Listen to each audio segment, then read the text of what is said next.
Hello everyone. सो आज हम पढ़ने वाले हैं जर्नल के बारे में। इससे पहले हमने अकाउंटिंग इक्वेशन के ऊपर भी 2 वीडियोस बनाई है। अगर आपने नहीं देखा है तो प्लीज़ पहले जाके वो देखिए। स्टार्ट करते हैं जर्नल के साथ। जर्नल क्या होता है, हमें अकाउंटिंग साइकिल पता है कि हम सबसे पहले ट्रांजैक्शन को देखते हैं, उसका फाइनेंशियल नेचर है तो उसे हम रिकॉर्ड करेंगे। ठीक है, सबसे पहले हम आइडेंटिफिकेशन करते हैं ट्रांजेक्शन की, फिर उसके बाद हम क्या करते हैं, सोर्स डॉक्यूमेंट से वाउचर्स प्रिपेयर करते हैं। ठीक है, सोर्स डॉक्यूमेंट के ऊपर भी हमने सेपरेट वीडियो बनाई है कि सोर्स डॉक्यूमेंट और वाउचर में क्या डिफरेंट है, तो आप वो भी जाके देखिएगा। जर्नल क्या होती है, बेसिकली एक बुक होती है जिसके अंदर हम रिकॉर्ड करते हैं ट्रांजैक्शन को अकाउंटिंग में officially for the first time. ठीक है, तो ये होता है जर्नल। हम इसका इंट्रोडक्शन देखते हैं। It is a book where transaction are recorded for the first time from the source documents. ठीक है, सबसे पहले हम रिकॉर्ड करते हैं जर्नल के ऊपर। इसलिए इसको क्या बोलते हैं, बुक्स ऑफ ओरिजिनल एंट्री। ठीक है, इसके अंदर ओरिजिनली हम उसको रिकॉर्ड करते हैं, इसे हम प्राइमरी बुक भी बोलते हैं। ठीक है, तो day to day transactions are recorded chronologically. ठीक है, हम एवरी डे की ट्रांजेक्शन्स को हम जो फाइनेंशियल नेचर की है उसे हम जर्नल में रिकॉर्ड करते हैं। ठीक है, क्रोनोलॉजिकल ऑर्डर में, यानी जो पहले हुई है उसे हम पहले रिकॉर्ड करेंगे, उसका डेट कॉलम में डेट लिखेंगे, उसके बाद हम ट्रांजेक्शन्स को रिकॉर्ड करते हैं डे टू डे बेसिस पे। It is based on double entry system. ठीक है, डबल एंट्री सिस्टम के ऊपर बेस्ड है ये। When number of transactions are used, it is subdivided into number of sub journals or subsidiary books or special purpose books, और it is also known as books of original entry. For example देखो, एक book है हमारी, एक company है। ठीक है, एक कंपनी जो छोटी है, ठीक है, तो उसके लिए एक book is sufficient to record all the transaction for a financial period. लेकिन एक कंपनी है जो बहुत ही बड़ी है, ठीक है, उसके नंबर ऑफ ट्रांजेक्शन दिन में ही 1000 से ऊपर हो जाती है।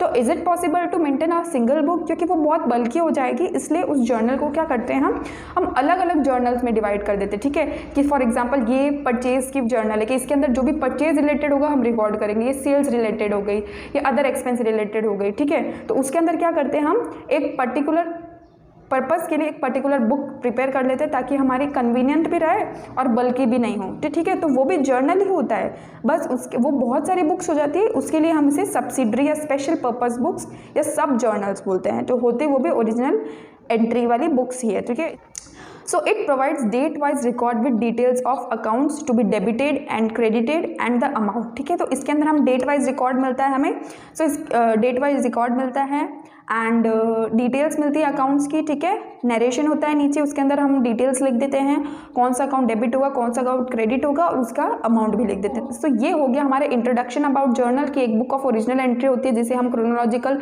ऑर्डर में ट्रांजेक्शन को रिकॉर्ड करते हैं, जो कि डबल एंट्री सिस्टम में डबल एंट्री सिस्टम के ऊपर बेस्ड होता है, जिसके अंदर एक अकाउंट डेबिट दूसरा क्रेडिट होगा।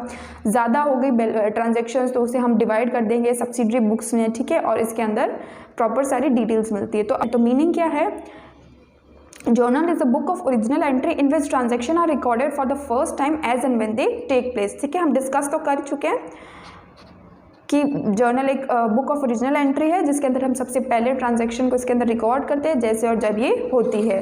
अब हम इसके पढ़ते हैं फीचर्स के बारे में।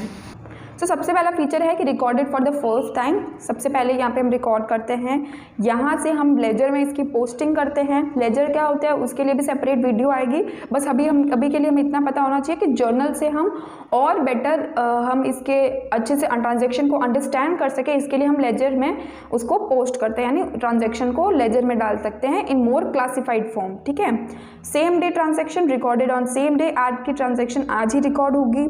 रिकॉर्डेड डेट वाइज हम इसको ट्रांजैक्शन को रिकॉर्ड करेंगे ताकि हम जब भी कोई ट्रांजैक्शन देखना हो तो उसी डेट पे जाके हम ट्रांजैक्शन को देख सकती हैं।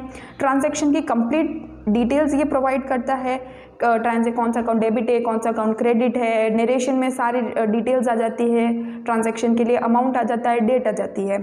फिर it is based on double entry aspect कि एक अकाउंट डेबिट होगा, एक क्रेडिट होगा, एक ट्रांजैक्शन से 2 इफेक्ट होते हैं, तो ये डबल एंट्री सिस्टम के ऊपर बेस्ड है। Brief explanation by narration. Narration जो होता है उसके अंदर हम ट्रांजैक्शन को एक शॉर्ट वे में लिख सकते हैं ताकि हम फ्यूचर में भी कभी देखें तो ट्रांजैक्शन को रीड करके हमें पता चल जाए कि ये एंट्री किसकी है। More than 2 accounts are also involve. कभी कभी 2 से ज़्यादा अकाउंट्स भी इन्वॉल्व होते हैं जिसे हम कंपाउंड एंट्री भी बोल सकते हैं। फॉर एग्जाम्पल, हमने आज के ही दिन रेंट भी पे किया, सैलरी भी पे की और इलेक्ट्रिसिटी का अमाउंट भी पे किया, तो हमने सोचा हम 3 ट्रांजैक्शन को रिकॉर्ड करने के 3 एंट्री को रिकॉर्ड करने के बजाय एक ही एंट्री में करें।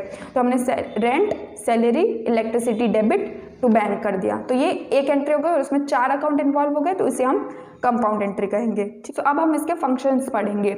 सो फंक्शंस क्या है कि डेट वाइज रिकॉर्ड रखना सारे ट्रांजैक्शन का, ये काम होता है जर्नल का। ट्रांजैक्शन को एनालाइज करना कि इसके कौन सा डेबिट होगा और कौन सा क्रेडिट होगा। फिर लेजर में पोस्टिंग के लिए एक बेस प्रोवाइड करना, हम लेजर में कैसे पोस्ट करेंगे अगर जर्नल में रिकॉर्ड हुआ ही नहीं। To provide complete information about transaction by recorded at one place for permanent basis. ठीक है, एक जगह पे हमारी सारी ट्रांजैक्शन रिकॉर्ड होगी तो हमारे लिए कन्वीनियंट भी रहेगा और परमानेंट रिकॉर्डिंग रहेगी, एज अ प्रूफ भी रहेगा। सो अब हम पढ़ेंगे इसके मेरिट्स के बारे में। ठीक है, सो मेरिट्स क्या है कि possibility of omission of transaction is very minimum. ठीक है, कोई ट्रांजैक्शन छूट जाए, ठीक है, उसको हम रिकॉर्ड करना ही भूल जाए, ओमिशन मतलब भूल जाना, रिकॉर्ड नहीं करना, उसके चांसेस बहुत मिनिमम है, क्योंकि हम डे टू डे बेसिस पे हम रोज ट्रांजैक्शन को रिकॉर्ड करते हैं। ठीक है, हम सोर्स डॉक्यूमेंट से, वाउचर से रिकॉर्ड करते हैं, तो ट्रांजैक्शन का मिस होना बहुत ही बहुत ही लेस पॉसिबिलिटी उसकी। Easy to locate a particular transaction as recorded date wise. Right, हमने डेट वाइज ट्रांजैक्शन को रिकॉर्ड करनी है, अगर हमें जानना है कि उस दिन में कौन सी ट्रांजैक्शन का कितना अमाउंट था तो हमें डेट पता है तो हम जाके वो आसानी से देख सकते हैं। It facilitates posting in ledger by debit and credit aspects. ठीक है, लेजर में बहुत आसान हो जाता है जर्नल से देख के पोस्टिंग करना लेजर के अंदर, क्योंकि डेबिट और क्रेडिट एस्पेक्ट हमें पता होता है। ठीक है, फिर नरेशन जो होती है वो ब्रीफ एक्सप्लेनेशन देती है, जो कि फ्यूचर में हेल्पफुल रहता है कि हमें कोई भी ट्रांजैक्शन को अगर जानना है कि ये जो एंट्री देख के हमें समझ नहीं आ रहा तो हम उसका नरेशन रीड कर सकते हैं, जिससे हमें पता चल जाए कि एंट्री में क्या क्या इफेक्ट है।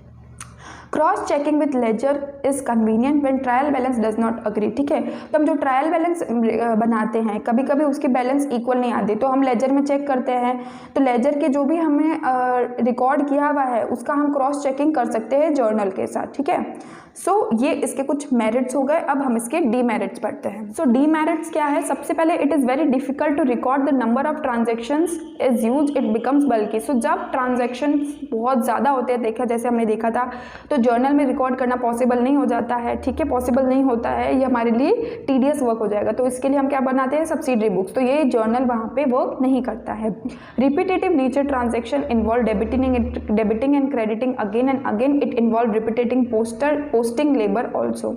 रेप के तो यानी कि जो ट्रांजैक्शन जो होती है रिपीटेटिव नेचर की होती है। फॉर एग्जांपल हमें पता है हर 1 तारीख को हमें सैलरी जो होती है एम्प्लॉयज़ को देनी होती है, हमें इलेक्ट्रिसिटी जो होती है वो रेगुलर नेचर की होती है, रेंट जो होती है रेगुलर, तो इसे हम एवरी डे मतलब फिक्स एवरी मंथ हमें वो ट्रांजैक्शन तो हमने करनी ही पड़ेगी। इससे क्या होगा, हमें रिपीटेटिव करना पड़ेगा, डेबिट क्रेडिट लेजर में भी बार बार हमें रिकॉर्ड करना पड़ेगा, इससे लेबर भी इंक्रीज होता है, तो ये एक्स्ट्रा हमारी मेहनत लगती है, हमारा टाइम लगता है और हमारी स्पेस भी यूज़ होती है। ठीक है, तो इसके अंदर वो प्रोविजन नहीं है कि हम एक ट्रांजैक्शन जो रिपीटेटिव नेचर की है उसके लिए हम कुछ अलग तरीके से कर सके। So it is also a demerit.